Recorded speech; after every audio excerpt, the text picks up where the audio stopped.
भीष्मपुर की सब्जी मंडी सब जगह प्रसिद्ध मानी जाती थी। वहां लोग दूर दूर से सब्जी खरीदने आते थे। माना जाता था कि वहां पर सबसे ताजी सब्जियां मिलती हैं। अरे भैया, भिंडी कैसी दी? जी भैया, 50 रुपए किलो। हाँ, 50 रुपए किलो दे तो रहे हो, लेकिन ताजी तो है ना? अरे भैया, यहाँ से ज्यादा ताजी सब्जी अगर कहीं भी मिल जाए तो मैं आपको 50 रुपए क्या 100 रुपए वापस करूँगा। हाँ। अच्छा, ऐसा है तो मुझे दे दो 1 किलो। आलोक वहां से सब्जी लेकर निकल ही रहा होता है, तभी उसको एक और सब्जी वाले की आवाज आती है। अरे सब्जी ले लो, भिंडी ले लो 30 रुपए की 2 किलो। अरे भैया, क्या कहा आपने? 30 रुपए की 2 किलो भिंडी? क्या आपकी भिंडी सड़ी हुई है जो 30 रुपए में 2 किलो बेच रहे हो? भाई साहब, जो आपने भिंडी ली है उससे ज्यादा ताजी मेरी भिंडी है। विश्वास नहीं है तो तोड़ के देख लो। आलोक एक भिंडी तोड़कर देखता है तो वो सच में बहुत ताजी लगती है। आलोक को बहुत गुस्सा आता है कि उसने 50 रुपए किलो भिंडी खरीदी और यहाँ पर उसको वही भिंडी 30 रुपए की 2 किलो मिल रही है। तो आलोक पुराने सब्जी वाले के पास जाता है। आप तो कह रहे थे कि आपसे अच्छी और ताजी भिंडी अगर कहीं मिले तो आप 50 क्या मुझे 100 रुपए देंगे? तो निकालिए 100 रुपए। मिल गई मुझे। वो सब्जी वाला देख रहे हैं, वो इससे अच्छी भिंडी 30 रुपए की 2 किलो दे रहा है। भाई साहब, आप उसकी बातों में मत आइए वरना पछताइएगा। वो ऐसा वैसा सब्जी वाला नहीं है, वो एक सौदागर है, एक भूतिया सौदागर। तुम्हारी सब्जी नहीं खरीदी तो तुम अब ऐसी बातें बनाओगे हैं? रहने दो तुम 100 रुपए, मुझे मेरे 50 रुपए ही वापस करो। मैं तो उसी से सब्जी लूंगा। अब वो तो आपकी मर्जी है साहब, मैं उसमें कुछ नहीं बोल सकता, लेकिन मैं एक बार आपसे बस ये बोलना चाहता हूँ कि वो सब्जी वाला ठीक नहीं है। आप उससे सब्जी ना ले तो ही बेहतर है। ये लीजिए अपने 50 रुपए। आलोक 50 रुपए लेकर दूसरे सब्जी वाले के पास से 30 रुपए किलो की 2 किलो भिंडी ले लेता है और घर लौट जाता है। लेकिन वो सब्जी वाला सही में कोई ऐसा वैसा सब्जी वाला नहीं, बल्कि एक भूतिया सौदागर होता है। अरे सुनती हो? देखो मैं कितनी अच्छी और ताजी भिंडी लेके आया हूँ। बताओ तो जरा कितने की मिली होगी ये मुझे? 40-50 रुपए किलो तो मिली ही होगी। क्या बात है, आज तो आपने कमाल कर दिया जी। चलो आप बैठो, मैं अभी बना कर लाती हूँ गर्मा गर्म। आलोक और उसकी पत्नी भिंडी को बैठकर बड़े मजे से खाते हैं और फिर सोने चले जाते हैं। लेकिन जैसे ही वो सोते हैं उनको कुछ महसूस होता है। ये मुझे क्या हो रहा है? मेरे मुंह से खून क्यों आ रहा है? मेरे साथ भी यही हो रहा है। तभी वहाँ भूतिया सौदागर उनके सामने प्रकट हो जाता है। आलोक और उसकी पत्नी वहीं पर मर जाते हैं और भूतिया सौदागर उन्हें खा लेता है। अगले दिन सतीश भी सब्जी मंडी जाता है और वो सीधा भूतिया सौदागर के पास चला जाता है। ये सब्जियां कितने की हैं? जितने की आपको लेनी है मैं लगा दूंगा।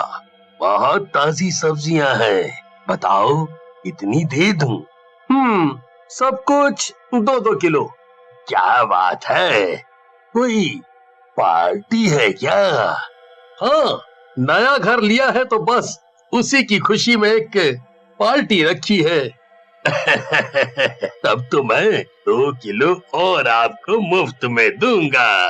आप बहुत अच्छे हैं, क्या आप भी मेरी पार्टी में आएंगे?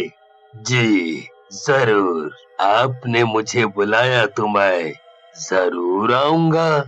ठीक है, पार्टी कल शाम 5 बजे है। सतीश वहाँ से जा ही रहा होता है कि तभी उसको एक दूसरा सब्जी वाला रोक लेता है और डरा डरा उससे बोलता है। साहब, मैंने बहुत लोगों को पहले भी समझाया है, लेकिन कोई मेरी नहीं समझा और अपनी अपनी जान गंवा बैठे। लेकिन आप तो मुझे समझो साहब। तुम कौन हो और ये सब क्या बोल रहे हो?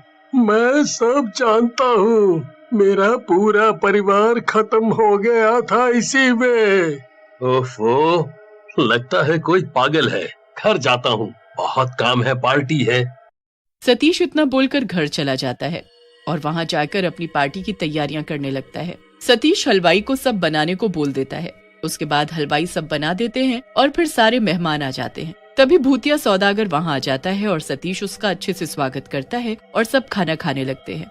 बस सतीश और उसकी पत्नी व्रत में होने के कारण कुछ नहीं खाते हैं। सब खाना खाकर सोने चले जाते हैं, लेकिन आधी रात को फिर से उन लोगों को भी कुछ होने लगता है। भूतिया सौदागर सबके कमरों में घूमता है और सबको मार मार कर खाने लगता है।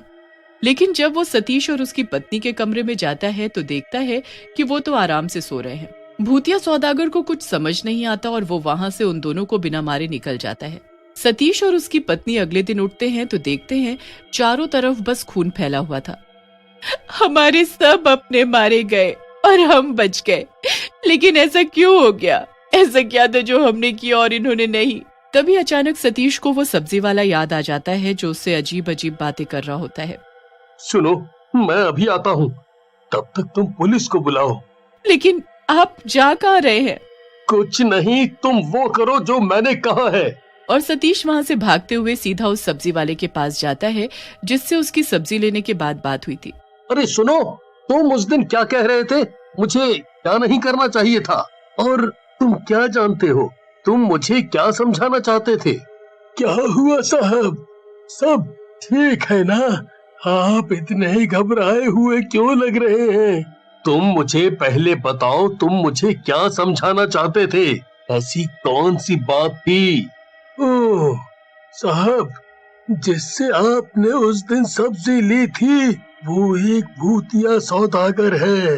वो जिसको भी सब्जी बेचता है वो सब मारे जाते हैं। मैंने भी उससे एक दिन अपनी सब्जी खत्म हो जाने पर सब्जी ली थी, लेकिन मैं वो सब्जी नहीं खा पाया और मेरे पूरे परिवार ने खा ली, जिससे वो सब मारे गए। तब से मैंने ये गौर करना शुरू कर दिया। तो फिर तुमने कुछ किया क्यों नहीं?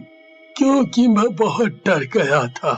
मुझे समझ नहीं आता था कि मैं इस बात को किसको और कैसे बताऊं।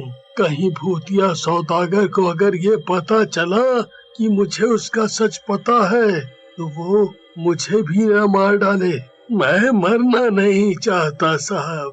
तुम्हें पता है, तुम्हारे इस डर की वजह से आज मेरा घर शमशान घाट बन गया है और इस सब का जिम्मेदार मैं खुद को मानता हूँ, लेकिन मैं तुम्हारी तरह चुप बैठने वालों में से नहीं हूँ। इतना बोलकर सतीश बहुत गुस्से में अपने घर जाता है। पुलिस वहाँ आ चुकी होती है। सतीश पुलिस को सारी बातें बता देता है। हम आपकी बात समझते हैं, लेकिन इसका कोई सबूत नहीं है। और पुलिस भी सतीश की बिना सहायता किए वहाँ से चली जाती है। लेकिन सतीश ने मन बना लिया होता है कि वो भूतिया सौदागर से बदला जरूर लेगा। सतीश भूतिया सौदागर के पास जाकर फिर से 10 किलो सब्जी खरीदने को बोलता है।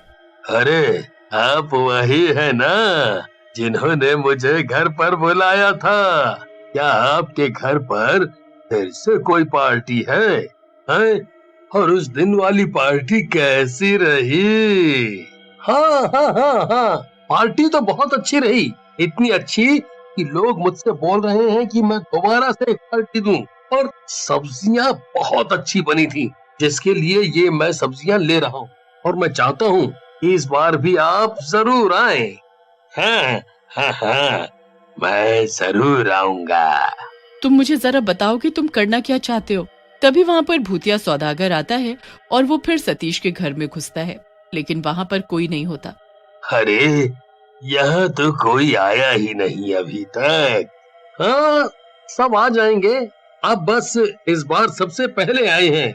आइए, देखिए मैंने कितनी खास तैयारी करी है आपके लिए। अरे ऐसी क्या तैयारी की है इसने?